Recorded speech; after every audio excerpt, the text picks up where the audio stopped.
किच-किच की, जिसमें भारत पाक के मैच पर संग्राम छिड़ गया है। और इसके साथ ही बात करेंगे क्या पश्चिमी उत्तर प्रदेश मिनी पाकिस्तान बन गया है। स्वामी राम भद्राचार्य के इस बयान पर घमासान मचा हुआ है। इसके अलावा बात करेंगे करीब 450 दिन शेष, क्यों चिंतन में अखिलेश, क्या है 2027 के चुनाव को लेकर समाजवादी प्लान। और फिर बात होगी पंचायत और एमएलसी चुनाव के लिए बीजेपी कैसे जीत का खाका तैयार कर रही है। आरएसएस के साथ समन्वय बैठक में कैसे एजेंडा सेट हो रहा है। अब खबरें देखते हैं विस्तार के साथ।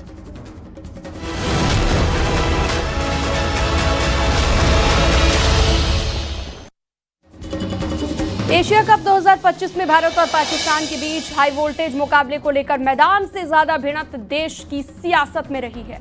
पहलगाम आतंकी हमला और उसके बाद हुए ऑपरेशन सिंदूर का जिक्र करते हुए विपक्ष और सत्ता पक्ष के बीच तीखी बहस छिड़ गई है। इस रिपोर्ट को देखिए।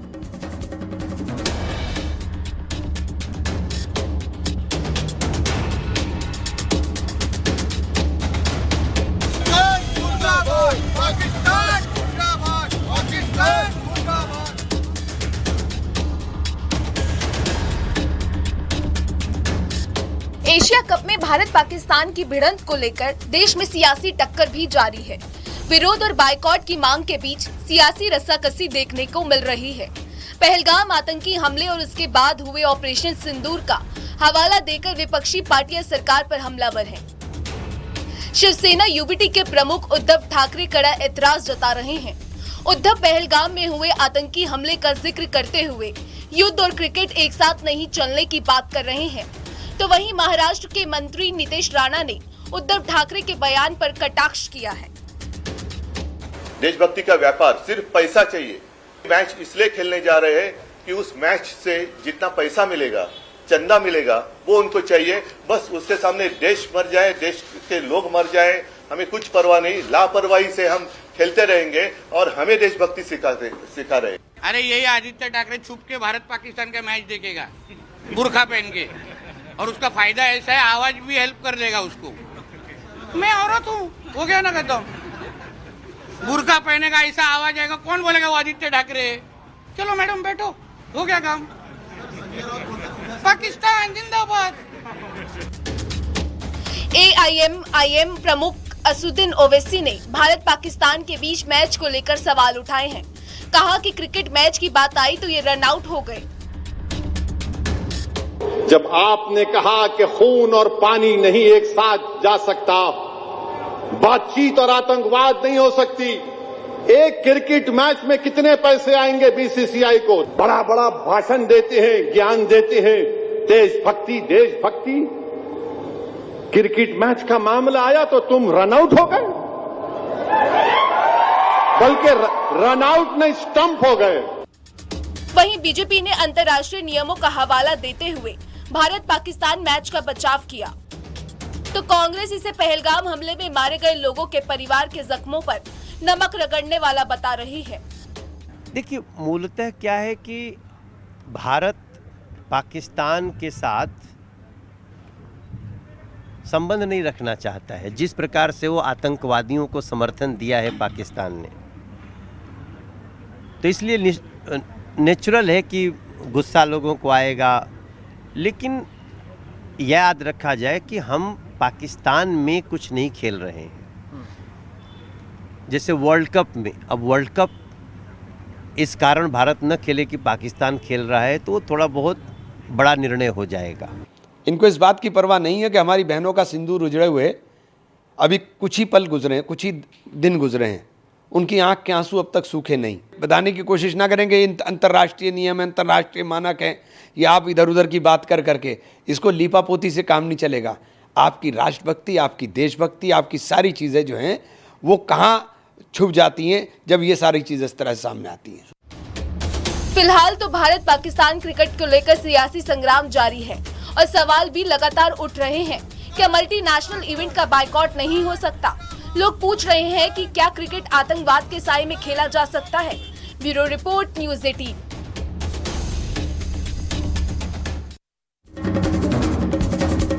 भारत पाकिस्तान मैच पर सियासी पारा हाई है। यूपी के डिप्टी सीएम केशव प्रसाद मौर्य ने कहा, भारत खुशी से नहीं मजबूरी में मैच खेल रहा है। वहीं उत्तराखंड के पूर्व सीएम हरीश रावत ने मैच पर सवाल उठाए हैं। आज दो देश हैं तो एक दूसरे के खून के प्यासे हो जाए। आतंकवाद निरंतर हम पर थोपा जा रहा है, भारत पर थोपा जा रहा है, तो ये स्वीकार्य नहीं है। इसीलिए सारा देश उद्वेलित होकर के कह रहा है कि नहीं भाई ये तो गलत हो रहा है। हाँ, हम खेल चाहते हैं, खेल भावना को परिचय देना चाहते हैं, लेकिन देश के नौनिहालों के खून की कीमत पर नहीं। पाकिस्तान और भारत के बीच में कोई भारतवासी मैच नहीं चाहता है, लेकिन जब अंतर्राष्ट्रीय मैच होते हैं जिसमें कई देश हिस्सा लेते हैं और अगर हमें विश्व प्रतियोगिता का हिस्सा बने रहना है तो उसमें मजबूरी में इसका हिस्सा ज़रूर बनना पड़ा है। लेकिन बहुत प्रसन्नता से पाकिस्तान के साथ देश नहीं खेलना चाहता है, लेकिन एक व्यवस्था बनी है कि विश्व कप होगा या अंतर्राष्ट्रीय स्तर के कोई मैच होंगे उसमें हिस्सा लेंगे। लेकिन अगर भारत पाकिस्तान के बीच में कोई सीरीज सीधे नहीं होगी, ये सरकार ने फैसला लिया है और ये फैसला स्वागत योग्य है। यूपी की सियासत में एक नया विवाद छिड़ गया है। जगतगुरु शंकराचार्य स्वामी रामभद्राचार्य महाराज के एक बयान ने हंगामा मचा दिया है। मेरठ में रामकथा के दौरान उन्होंने पश्चिमी यूपी को मिनी पाकिस्तान बता दिया। इस बयान के बहाने सत्ता पक्ष और विपक्ष आमने सामने आ गए हैं। ये रिपोर्ट देखिए।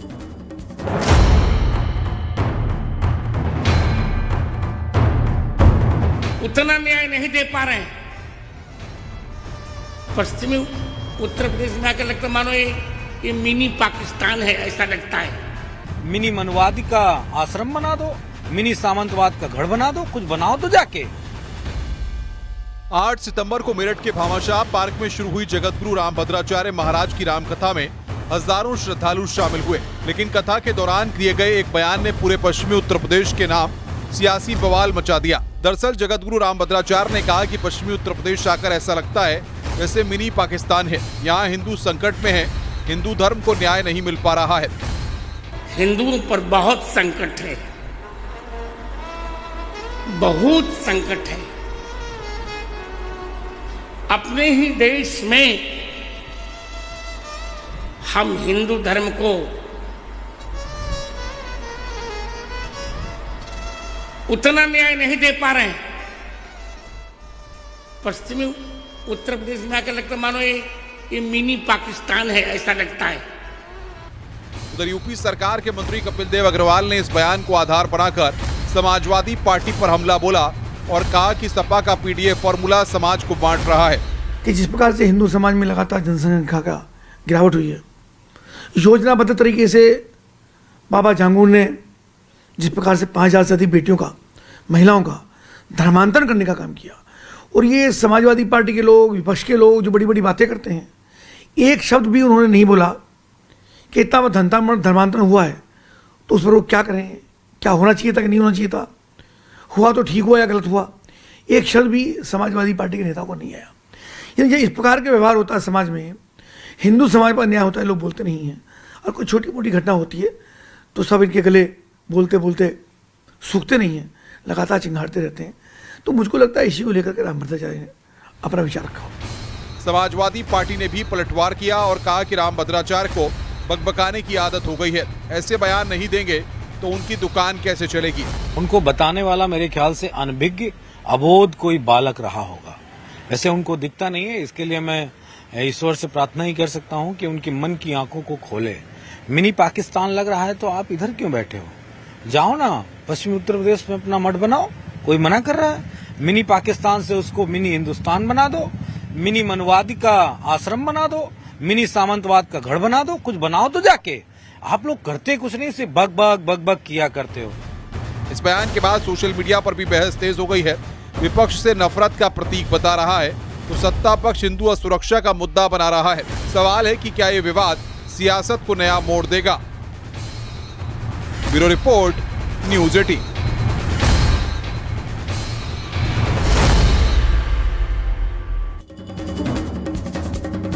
लखनऊ में बीजेपी और आरएसएस की 3 दिवसीय समन्वय बैठक जारी है। इस बैठक में आगामी एमएलसी, पंचायत और विधानसभा चुनाव की रणनीति पर गहन मंथन हो रहा है। हिंदुत्व, सांस्कृतिक राष्ट्रवाद और विकास के एजेंडे को लेकर बीजेपी आरएसएस एकजुट होकर मैदान में उतरने की तैयारी कर रही है। देखिए,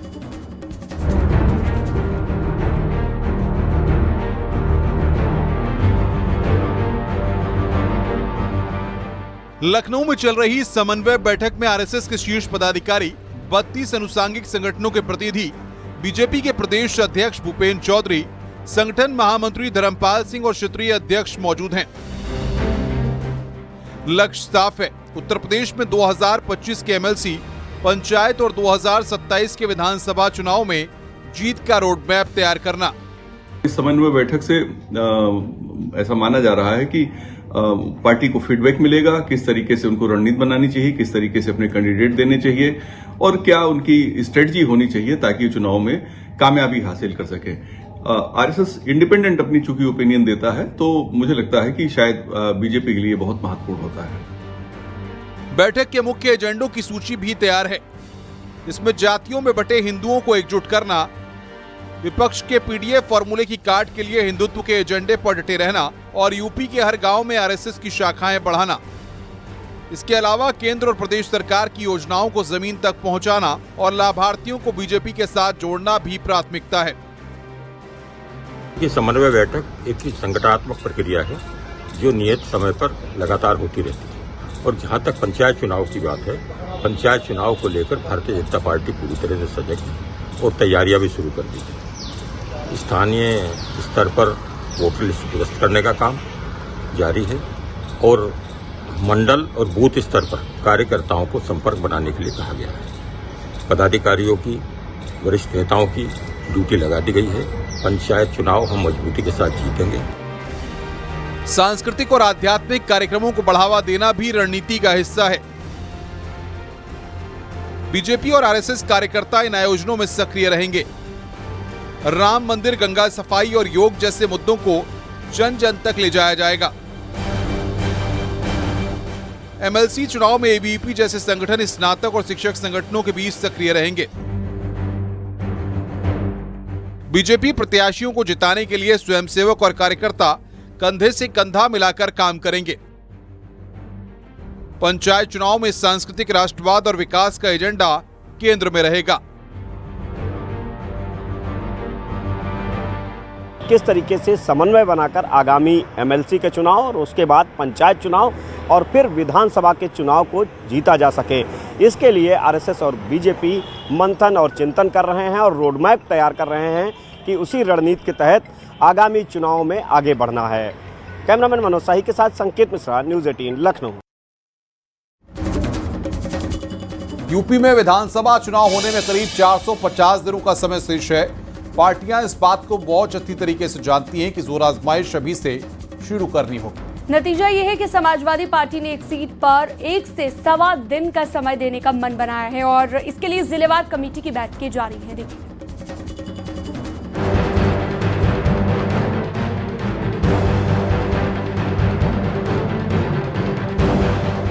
समाजवादी पार्टी अगर 2027 का चुनाव भी हारती है तो वो सत्ता से 15 सालों के लिए लगातार बाहर हो जाएगी। किसी क्षेत्रीय पार्टी के लिए 15 सालों तक सत्ता से दूर रहने का मतलब है पार्टी पर ही संकट। अखिलेश यादव पार्टी पर इस तरह का संकट नहीं आने देना चाहते।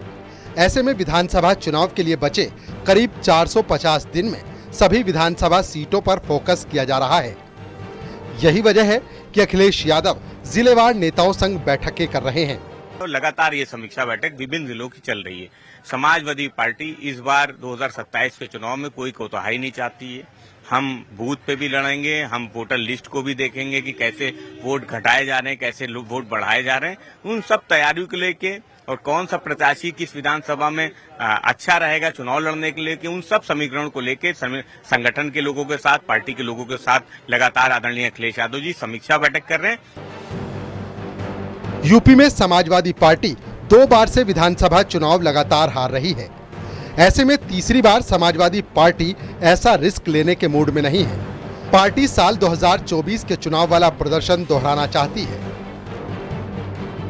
तो अखिलेश यादव ने इस चीज को कैलकुलेट कर 403 विधानसभा हैं और करीब 450-500 दिन बचे हुए हैं, तो उस हिसाब से एक विधानसभा को वो 1 दिन दे रहे हैं और उसकी तैयारी कर रहे हैं। उनका टारगेट यही है कि समय से अपनी विधानसभाओं की तैयारी पूरी कर ली जाए। चूंकि बीजेपी एक बड़ी पार्टी है, राष्ट्रीय पार्टी है, उनके पास बहुत सारे नेता हैं, बहुत बड़ा तंत्र है।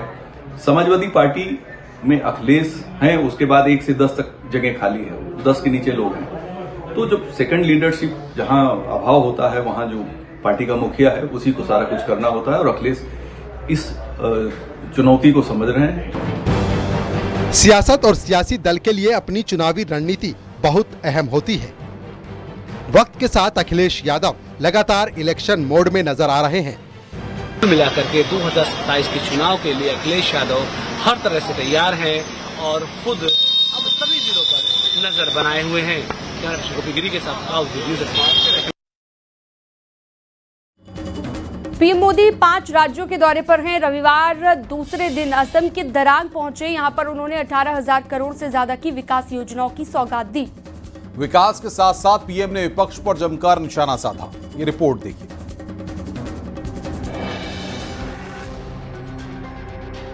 14 सितंबर को असम के दरांग पहुंचे पीएम मोदी ने कई महत्वपूर्ण योजनाओं का उद्घाटन और शिलान्यास किया।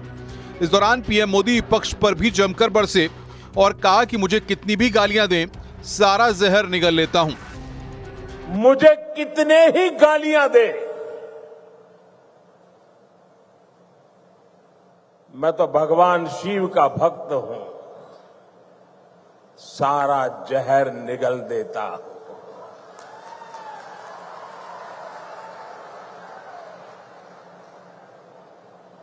लेकिन बेशर्मी के साथ जब किसी और का अपमान होता है तो मुझसे रहा नहीं जाता है। इस दौरान पीएम मोदी ने ऑपरेशन सिंदूर की सफलता पर भी बातचीत की और कहा कि मां कामाख्या के आशीर्वाद से ऑपरेशन में सफलता मिली। हालांकि इस दौरान उन्होंने कांग्रेस पर सेना का अपमान करने का भी आरोप लगाया। मां कामाख्या के आशीर्वाद से ऑपरेशन सिंदूर को जबरदस्त सफलता मिली। इसलिए आज मां कामाख्या की इस धरती पर आकर एक अलग ही पुण्य अनुभव हो रहा है। घुसपैठ के बहाने पीएम ने विपक्ष को घेरा। कहा कि कांग्रेस घुसपैठियों का साथ देती है जो डेमोग्राफी चेंज मिशन चला रहे हैं। हमारे संसाधनों पर घुसपैठिए कब्जा करते हैं, लेकिन अब घुसपैठियों को कब्जा नहीं करने देंगे। घुसपैठियों के माध्यम से बॉर्डर के इलाकों में डेमोग्राफी बदलने की साजिशें चल रही है।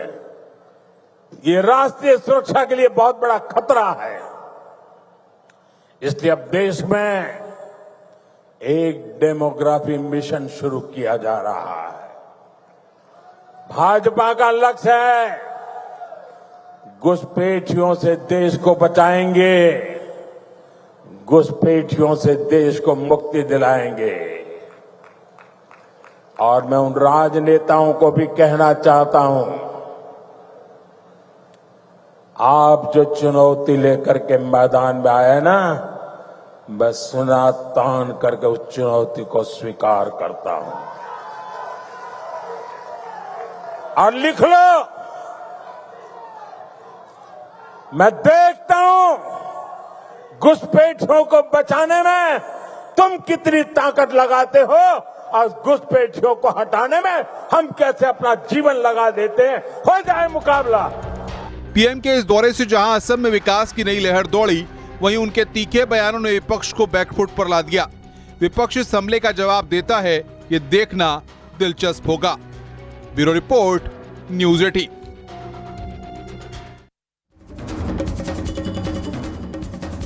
गाजीपुर में बीजेपी कार्यकर्ता सीताराम उपाध्याय की मौत के मामले में एसआईटी गठित की गई है।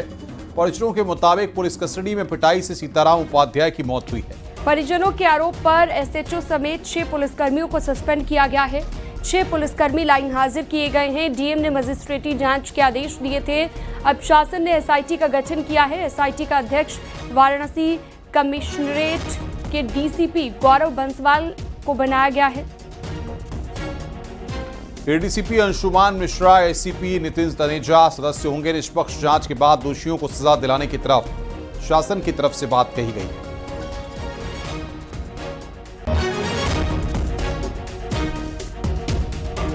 बीएसपी में वापसी के बाद अशोक सिद्धार्थ को अहम जिम्मेदारी सौंपी गई है। अशोक सिद्धार्थ को केंद्रीय कोऑर्डिनेटर बनाकर 4 राज्यों का जिम्मा दिया गया है। उन्हें छत्तीसगढ़, हिमाचल प्रदेश, जम्मू कश्मीर और गुजरात का जिम्मा दिया गया है। बता दें कि अशोक सिद्धार्थ आकाश आनंद के ससुर हैं और मायावती से माफी मांगने के बाद हाल ही में उनकी पार्टी में वापसी हुई थी।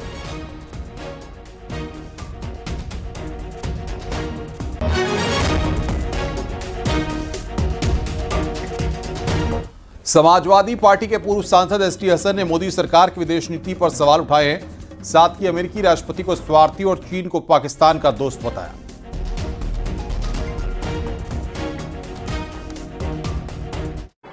बड़े गले वाले मिले जा रहे थे, अब की बार ट्रम्प सरकार क्या क्या नहीं हो रहा था, उन पे भरोसा किया।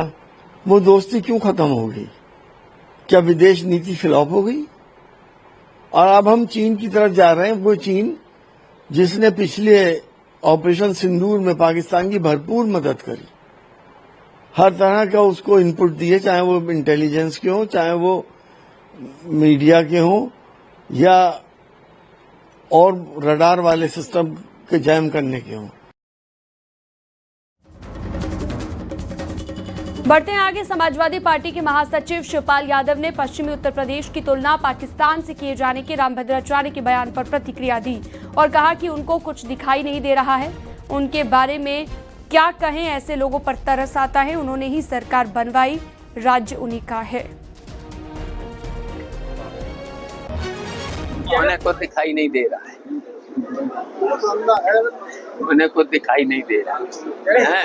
हिंदुओं की पाठशाला लगाएंगे, पाठशाला भी लगाएंगे हिंदुओं के घर, उन्हें को दिखाई नहीं दे रहा। और क्या कहें, इनसे तरस आता है, ऐसे लोगों पर तरस और आता है। वो तो ईश्वर ने पहले ही उन्हें उन्हीं ने तो सरकार बनाई, उन्हीं का तो राज है।